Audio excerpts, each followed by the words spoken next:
오늘 주일 아침 이렇게 주님 앞에 나와 예배드린 여러분을 주님의 이름으로 환영하고 축복합니다.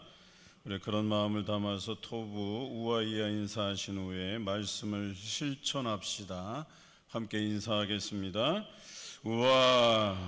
우아이야 말씀을 실천하며 삽시다. 오늘 우리가 묵상하는 갈라디아서는 로마서의 축소판이라고 이야기합니다. 앞부분은 원리를 설명하고 뒷부분은 실천을 강조하는 말씀입니다. 특히 갈라디아서에서는 그리스도인들이 반드시 지켜야 될 부분들을 강조하고 있습니다. 그 중에서도 성령의 열매를 강조하고 있습니다. 올해 주제에 걸맞게 우리가 예수 그리스도의 제자로서 살아오기를 힘썼는데요. 이제는 그 열매를 하나님께 드릴 계절이 다가오고 있습니다. 그런 면에서 오늘 말씀하는 묵상은 우리 삶을 돌아보고 마땅히 드려야 될 열매들을 생각하기에 좋은 말씀이라고 여겨집니다. 예수 그리스도를 믿고 우리가 죄사함의 세례를 받게 됩니다.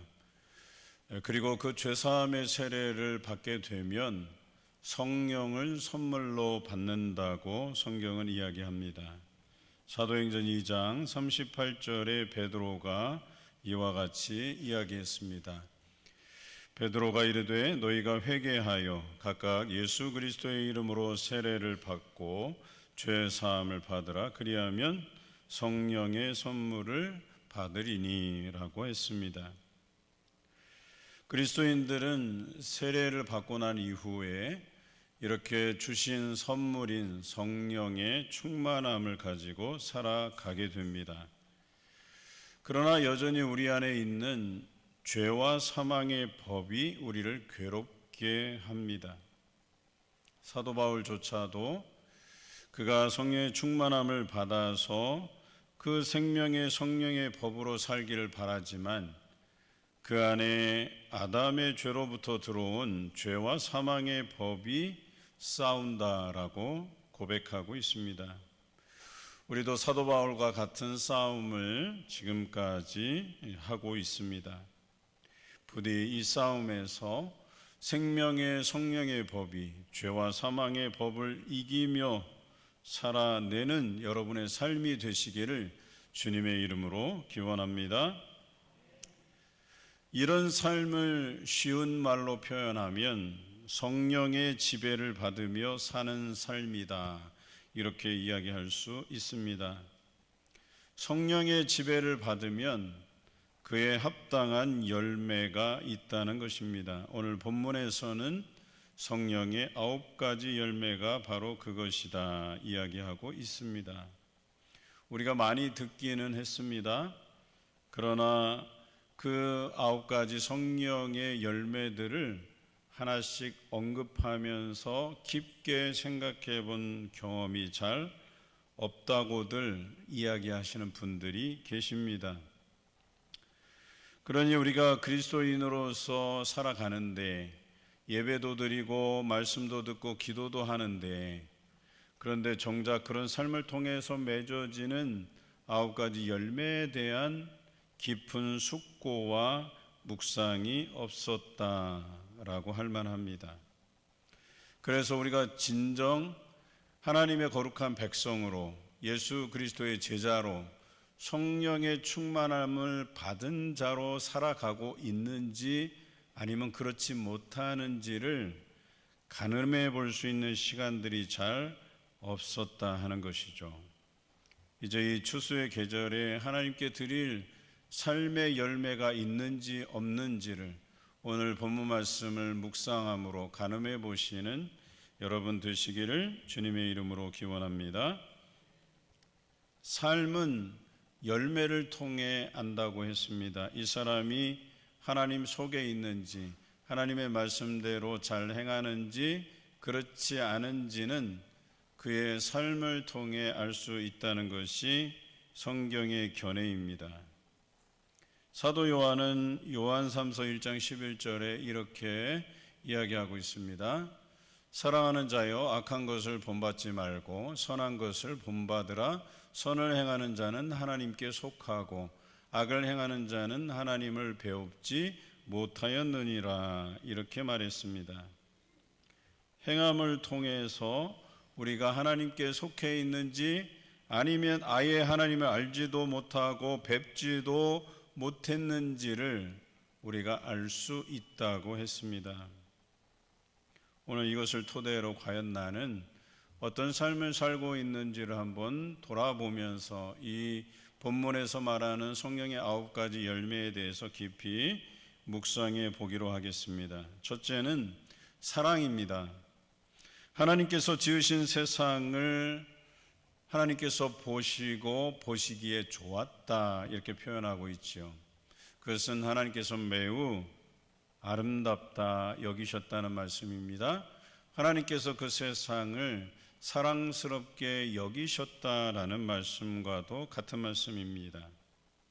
사랑이라고 하는 것은 하나님께서 지으신 그 세상을 아름답게 바라볼 수 있는 마음, 사랑함으로 바라볼 수 있는 마음, 그것이 사랑이라는 것입니다.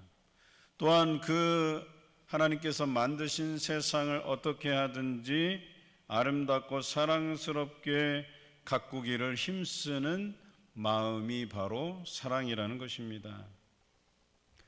그러니 이 세상이 여러 가지 자연재해가 일어나지 않습니까? 그것이 인간의 욕심으로 일어났다는 것을 과학적으로 증명하고 있지 않습니까?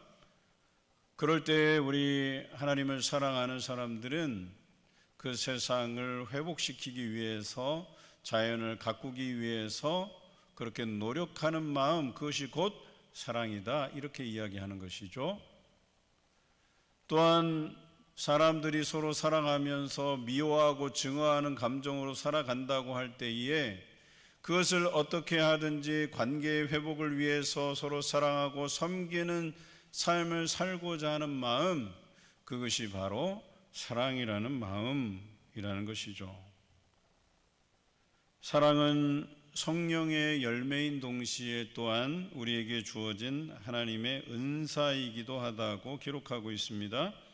고린도전서 12장 31절에 너희는 더 큰 은사를 사모하라. 내가 또한 제일 좋은 길을 너희에게 보이리라. 이렇게 말씀하셨어요. 그러니 사랑이라고 하는 것은 성령의 열매이기도 하고 하나님께서 우리에게 주신 은사이기도 한데, 이런 표현을 쓰면서 더 큰 은사를 사모하라 했습니다.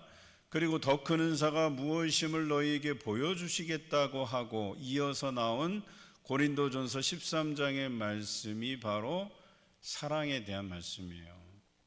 그래서 우리에게 주어진 어떤 방언, 또 하늘로서 주어진 말들, 그 신령한 말들이 있어도 사랑이 없으면 아무런 소용이 없다라고 시작하고 있어요. 더 큰 은사를 사모하라 했어요. 그런데 우리에게 주어진 은사인 방언과 천사의 말들을 해도 사랑이 없으면 아무 소용이 없다는 이야기는 결국에 은사들 중에 가장 큰 은사가 바로 사랑이다, 이렇게 말한 것과 다름이 없다는 것이죠.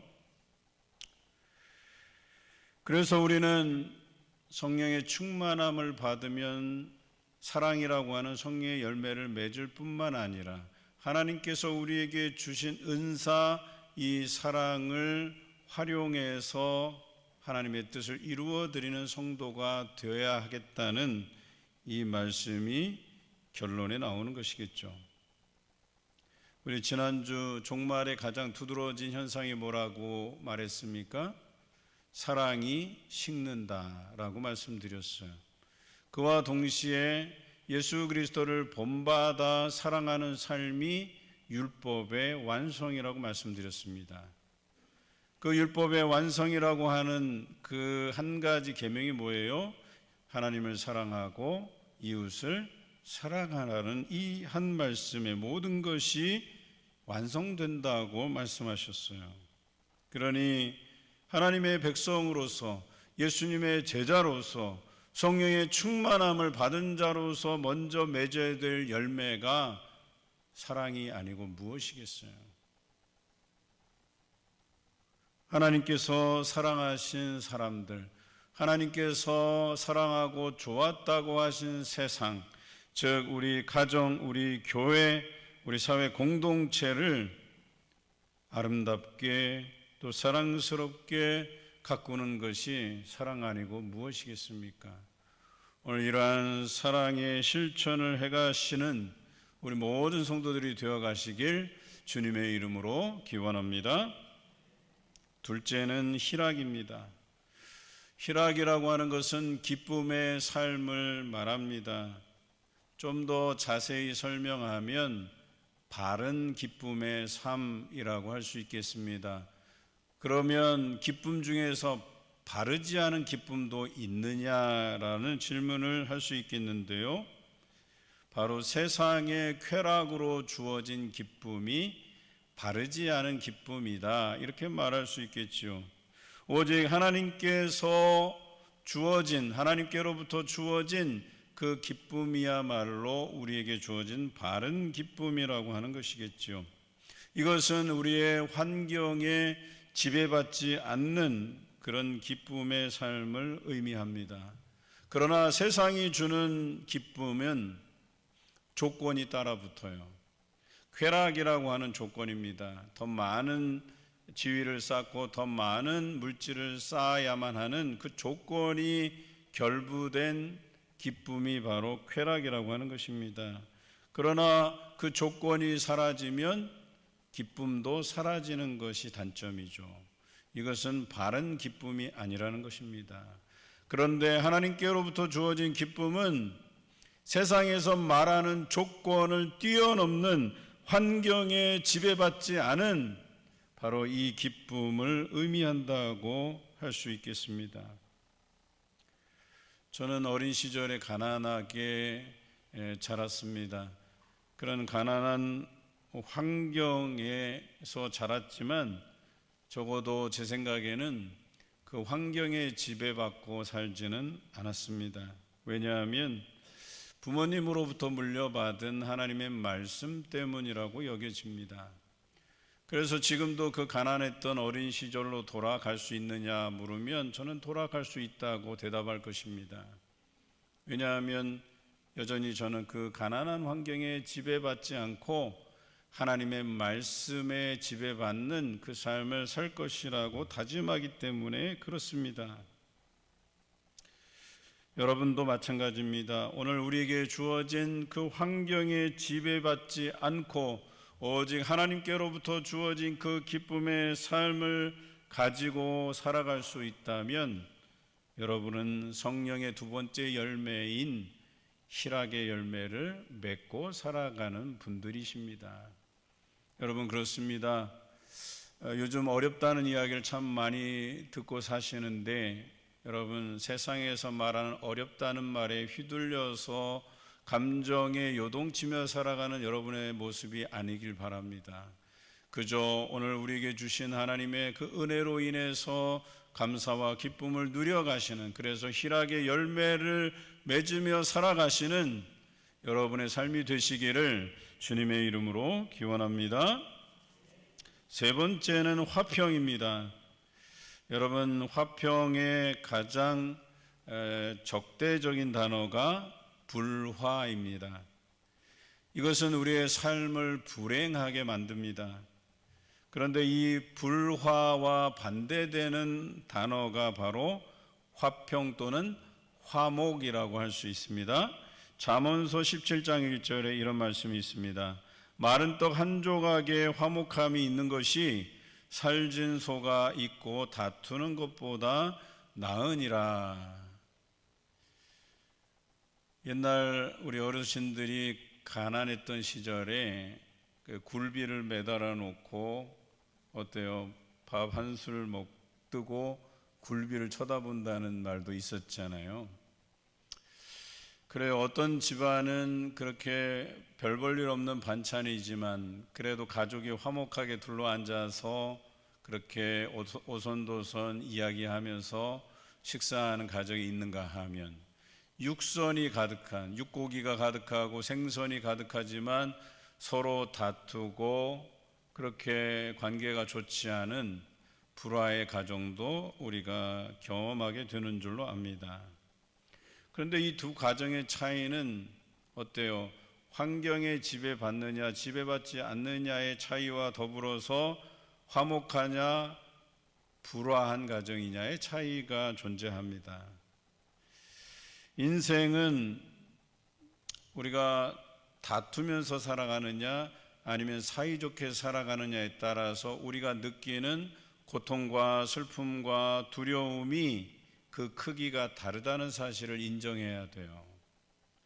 우리가 서로 관계가 좋게 지내면, 화목하게 지내면 우리에게 어려움이 찾아와도, 고통이 찾아오고 아픔이 찾아오고 두려움이 찾아오고 걱정들이 있고 불안함이 있더라도 어때요? 그것의 양이 줄어들어요. 서로 나누어질 수가 있어요. 그런데 어때요? 불화하는 가정은, 다투는 가정은 다릅니다. 조그만 것에도, 조그만 고통과 아픔과 두려움이 찾아와도 그 크기가 2배, 3배, 그보다 더 많은 양으로 폭증해 가는 것을 보게 돼요. 이게 다른 점이라고 이야기하는 겁니다. 관계가 틀어지면 그 걱정이 2배가 되고 나중에는 그 문제를 해결할 수 없는, 걷잡을 수 없는 그런 상황으로 몰려가게 돼요. 그러나 관계가 좋으면, 화목하면 어때요? 그것이 점점점 줄어들게 되고 나중에는 어때요? 다 사라져 버리고 평안한 가정을 이루게 된다는 것이겠죠. 오늘 우리는 이 화평의 열매를 맺어야 되겠습니다. 이미 예수 그리스도의 십자가 희생을 통해서 하나님과 우리와 틀어진 관계를 회복시켜 주셨어요. 뿐만 아니라 그 하나님과의 회복을 통해서 사람과 사람과의 관계가 회복되고 사람과 자연과의 관계도 하나님께서 회복해 가십니다. 그런 회복 안에서 우리는 화평을 경험해야 되겠습니다. 이제는 우리가 환경을 넘어서서 이런 화평을 이루면서 살아가시기를 주님의 이름으로 기원합니다. 네 번째는 오래 참음입니다. 화평을 깨는 주된 원인이 바로 언행입니다. 그 중에서도 말입니다. 이 말로 화를 내거나 또는 상대방의 화를 돋우는 역할을 하게 되지요. 그래서 성경에는 말에 실수가 없는 자가 온전한 자다, 이렇게까지 이야기하고 있습니다. 왜 우리는 오래 참지 못하고 이 말로써 분노를 쏟아내는가를 우리 말씀을 통해서 한번 묵상해 보고자 합니다. 누가복음 6장 45절의 말씀입니다. 함께 있습니다. 선한 사람은 마음에 쌓은 선에서 선을 내고 악한 자는 그 쌓은 악에서 악을 내나니 이는 마음에 가득한 것을 입으로 말함이니라. 아멘. 여러분, 우리가 생각하기에는 화내는 데는 다 이유가 있다고 말하잖아요. 그래서 마치 상대방이 나를 화나게 만들었다고 이야기하잖아요. 그런데 성경은 그렇게 이야기하지 않습니다. 우리가 오래 참지 못해서 화가 난다는 것이라고 이야기해요. 그리고 그 화는요, 우리 안에 평소에 악을 쌓았기 때문에 화낸다고 이야기하고 있어요. 우리 안에 선을 쌓았으면 화날 일이 있어도 참게 되고 선한 말을 낸다는 것이 성경의 원리입니다. 그러니 네가 나를 화나게 했어, 너 때문에 내가 지금 화를 내는 거야 라는 이 도식이 성립이 안 된다는 이야기입니다. 여러분 어떠십니까? 오래 참고 계십니까? 오래 참는다는 것은 섣부른 판단을 조심하는 태도이고 감정을 다스릴 만한 마음의 여유가 있다라고 하는 것을 말해요. 화내고 싶을 때라도 어때요? 우리 안에 여유가 있어서 시간을 두고 그것을 곱씹어 보고 생각할 겨를이 있다고 이야기하는 거예요. 그래서 상대방이 나를 화나게 해도 그것을 우리가 어떻게 이해할 것인가, 그것을 어떻게 우리가 수용할 것인가를 시간의 여유를 가지고 생각한다라는 것입니다. 넓은 마음을 가지려고 노력한다는 것입니다. 이것이 성령의 네 번째 열매인 오래 참음이라고 하는 것이에요. 그런데 성마르다 이런 표현 많이 여러분 들어보셨죠? 못 참는 성격이에요. 누가 뭐라 하면 그냥 발끈해서 막 쏴붙여 버리는 거예요. 그냥 내 안에 있는 이 감정, 쌓아온 악들을 그냥 완전히 쏟아내 버리는 거예요. 앞서 말씀드린 것처럼 죄와 사망의 법이 생명의 성령의 법을 완전히 눌러버리고 그냥 쏟아져 나오는 악한 말들로 네가 나를 상처 입힌 만큼 나도 너에게 깊은 상처를 주겠다는 의도로 말하는 것이 바로 사단의 계략이라고 하는 겁니다. 우리를 오래 참지 못하게 만드는 것이죠. 그러나 성령에 지배받는 사람들은 오래 참아요. 시간적 여유를 가져요. 상대방을 수용하려고 무진장 노력을 합니다.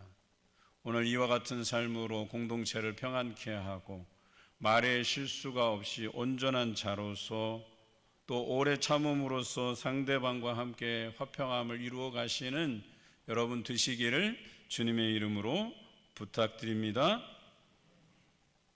다섯째는 자비라고 할 수 있겠습니다. 이 자비는 다른 말로 긍휼이라고 할 수 있겠죠. 또 다른 말로 표현하자면 용서하는 마음입니다. 윤동주 시인의 아주 유명한 표현이 있습니다. 모든 죽어가는 것들을 사랑해야겠다는 표현 아니겠습니까? 여러분, 죽어가는 이런 표현은요, 그냥 내버려둬도 가만두어도 죽을 수밖에 없는 존재예요. 얼마나 불쌍합니까? 우리 인간도 마찬가지예요. 지금은 우리가 젊어서 아무리 건강하다 해도요, 나이 들면 다 하나님의 부르심을 받게 돼 있어요. 육신은 후패하여져 가고 약해져 가고 병들어 가고 결국에는 쓰러지게 돼 있는 거예요. 자, 그런데 그런 힘없고 약한 것들을 우리가 바라보면서 어떤 마음을 품어야 되겠습니까? 불쌍한 마음이 들어야 돼요. 긍휼의 마음이 들어야 돼요. 어떻게든 저 사람을 좀 도와줘야 되겠다 하는 이런 마음이 있어야 된다는 거예요. 그런데 감정만이 아니라 실제적으로 행동으로 옮겨져야 된다라고 하는 것 아니겠습니까? 연말이 되면 소외된 우리 주변에 여러 연약한 분들이 있어요. 여러분, 그런 사람들에 대한 관심도 자비입니다. 그래서 좀 더 도와주려고 하고 마음 쓰는 것들, 이게 자비 아니겠습니까?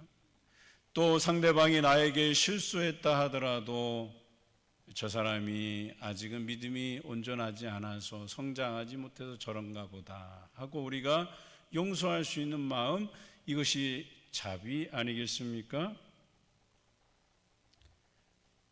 우리 안에 이러한 너그러운 마음이 있어야 되겠습니다. 자비의 마음이 있어야 되겠습니다. 용서하고 바라봐주고 기다려주고 결국에는 오래 참음에서 나오는 마음이 이런 자비의 마음이 아니고 무엇이겠습니까? 이러한 마음들로 우리가 상대방에게 죄가 아닌 선을 행할 수 있는 그런 인생의 기회를 한 번 더 줄 만한 이 자비의 마음을 품고 살아가시기를 주님의 이름으로 기원합니다. 여섯째는 양선입니다. 양선은 착함을 의미합니다. 착한 일을 할 때의 기준은 이게 이익과 손해냐라는 것이 아니라 이것이 옳으냐 그르냐 이 기준이 되어야 한다는 것입니다. 좀 더 쉽게 표현하면 양선이라고 하는 것, 착함이라고 하는 것은 손해가 나더라도 옳은 일이라면 반드시 해야 되는 것이고 이것이 내게 이익이 되더라도 옳은 것이 아니면 그른 것이라면 우리가 하지 말아야 되는 것이 착함, 양선이라고 하는 것입니다. 그런데 우리는 양선을 잘못 이해할 때가 있어요. 모든 것을 다 수용하는 것이 양선이라고 생각하기 쉬운데 그렇지 않아요. 양선의 기준이 되는 것은 선함과 의로움에 있는 것입니다. 이것이 선한 것이냐, 이게 의로운 일이냐. 그래서 내가 손해보더라도 의로운 일이고 선한 일이라면 반드시 우리가 해야 되는 것이에요. 그러나 이것이 나에게 큰 이익을 가져다 준다 해도 이것이 선한 것이 아니고 의로운 것이 아니라면 과감하게 우리가 하지 말아야 되는 것이 양선이라고 하는 겁니다. 오늘 이런 양선을 실천함으로 우리 가정과 교회를 건강하게 세워가시는 저와 여러분 되시기를 주님의 이름으로 기원합니다. 7번째는 충성입니다. 충성은 존경하는 마음으로 따르는 것입니다. 여러분, 억지로 하는 것은 충성도 아니고 순종도 아닙니다. 매사에 근면하고 적극적인 마음으로 언행이, 말과 행동이 일치되는 이것이 바로 충성이라고 하는 거예요. 생각해 보세요. 존경하는 마음이 있어요. 그러면 순종하게 돼요. 어떻게 순종해요?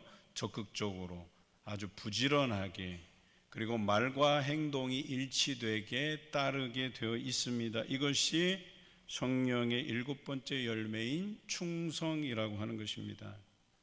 이 충성을 죽기까지 실천하신 분이 예수님이십니다. 하나님께서 그에게 명령하신 하나님 나라의 선포, 그리고 죄된 백성의 죄를 짊어지고 십자가의 그 고난의 길을 가게 하신 하나님의 뜻을 존중하고 존경하고 목숨이 다할 때까지 매사에 근면하고 성실하게 그것을 감당했던 분이 예수님이십니다. 우리는 어떠합니까? 하나님 존경합니까? 존경하는 만큼 부지런히 열심히 매사에 적극적인 마음으로 언행이 일치되게 순종하며 충성하며 살아가십니까? 저는 여러분이 그렇게 사시기 원합니다. 하나님 존경하고 존경하는 만큼 매사에 적극적이고 부지런하게 언행이 일치되게 하나님의 뜻을 이루어 드리는 그런 성도들이 되어 가시기를 주님의 이름으로 기원합니다. 8번째는 온유라고 하는 말씀입니다. 노자의 도덕경의 3가지를 언급하고 있어요. 거기에 보면 이렇게 되어 있습니다. 수컷의 성질을 알면서 암컷의 유연함을 지키라. 또 2가지, 밝음을 알되 어두움을 잊지 말라. 영광을 알되 치욕을 견디라. 이런 표현이 있습니다. 물론 이것이 저는 온유한 모습이라고 설명은 드리지만 노자는 이 온유한 마음이 어디서부터 왔는지는 몰랐을 거예요. 그런데 성경은 분명히 이야기합니다. 이 노자의 도덕경에 나오는 모습도 결국에 이 온유라고 하는 단어로 설명할 수가 있어요. 그리고 이것은 그 사람의 노력의 결실에서 주어진 게 아니고 바로 성령의 충만함 때문에 우리에게 주어진 것임을 우리가 알아야 된다는 거예요. 좀 더 쉽게 설명해 보겠습니다. 벼는 익을수록 고개를 숙인다 그랬어요. 다른 말로 하면 사람이 많이 알면요 겸손하게 됩니다. 고개를 숙일 줄 알게 돼요. 그런데 잘 알지 못하는 사람들이 겸손하지 않아요. 그래서 그런 말도 있지 않습니까? 책 한 권 이긴 사람이 이긴다 그러잖아요. 그 한 권 읽고 그게 진리인 양 생각하고 그렇게 말을 함부로 하는 사람들이 있다는 거예요. 그러나 많은 책을 읽고 알면 알수록 더 겸손해지고 숙연해지고 고개를 숙이는 것이 맞아요. 어떻게 하면 그 많은 것들을 내가 아는 것들을 사람들께 나눌까를 고민해 가고 좀 더 쉬운 말로 전달하려고 애쓰게 된다는 거예요. 그런데 꼭 보면 조금 알고 있는 사람들이 어떻게든 내 유식함을 드러내기 위해서 사람들에게 아주 고상하고 그런 단어들만 골라서 쓰기는 하는데 별로 그 삶에서는 그의 고상함과 또 많이 알고 있다고 하는 사실을 느끼지 못할 때가 많아요. 여러분, 진짜 강한 사람은요, 부드럽게 대하는 사람들입니다. 나의 강함을 알기 때문에 사람들에게 부드럽게 대할 수 있어요. 또 내가 밝으면, 내가 진리를 알면 또 어두운 곳에 있는 사람들, 진리를 알지 못하는 사람들을 이해하게 되고 품게 돼 있어요. 내가 영광을 경험하고 그것을 알면 치욕을 당하는 사람들을 이해하게 되고 내가 치욕을 당해도 참게 되고 견디게 되는 거예요. 이게 진정으로 강한 사람이라고 이야기하는 겁니다. 모든 것을 수용할 수 있는 것이 바로 온유라고 하는 것이에요. 나와 달라도, 생각이 달라도 여러분 그것을 수용할 수 있는 넓은 마음이 온유라고 하는 거예요.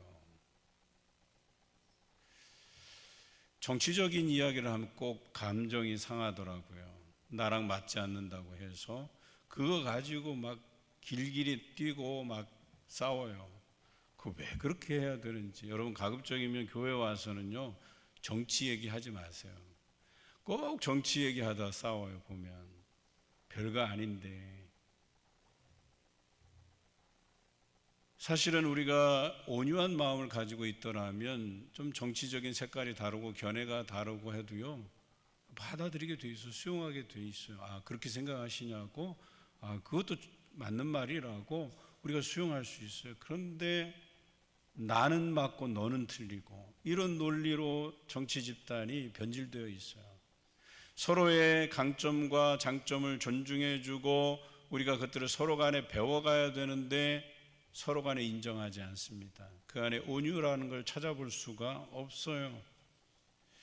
적어도 우리 안에 이러한 온유한 마음을 통해서 서로를 인정해가고 존중해가는 문화가 우리 교회 여러분 가정에 정착되시기를 주님의 이름으로 기원합니다. 마지막 9번째는 절제입니다. 절제는 중용과 조화와 질서를 추구하는 마음이에요. 절제라는 것은 과하거나 부족하지 않고 떳떳하며 한쪽으로 치우침이 없는 것이 바로 절제라고 하는 거예요. 어긋나거나 부딪히는 것이 없이 서로 고르게 잘 어울리는 삶의 자세를 절제라고 해요. 여러분 음악하는 사람들은 다 아실 거예요. 지휘자가 조화롭게 지휘하잖아요.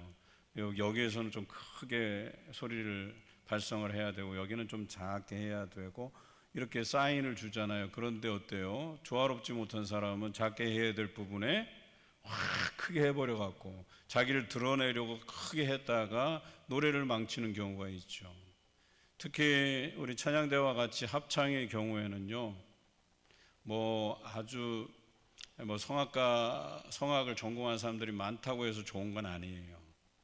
그 목소리들이 조화롭게 나오느냐가 중요한 거거든요. 그래서 때로는 내가 성량이 풍성하고 실력이 되지만 우리 합창단의 실력을 봐서 이 규모를 봐서 자기 목소리를 거기에 맞춰서 절제하는 사람이 정말 제대로 된 그런 연주가라고 할 수 있다라고 하는 거죠. 드럼이나 우리 현악들도 마찬가지예요. 관악도 마찬가지고 좁은 공간 안에서 드럼을 세게 치면 어떻게 돼요? 아무리 기술적으로 뛰어나도 소리를 절제하지 못하면 그 수준이 떨어지는 거예요. 넓은 공간에서 자기만의 기술을 가지고 작게 하다 보면 또 어때요? 다른 사람에게 들려지지 않아요.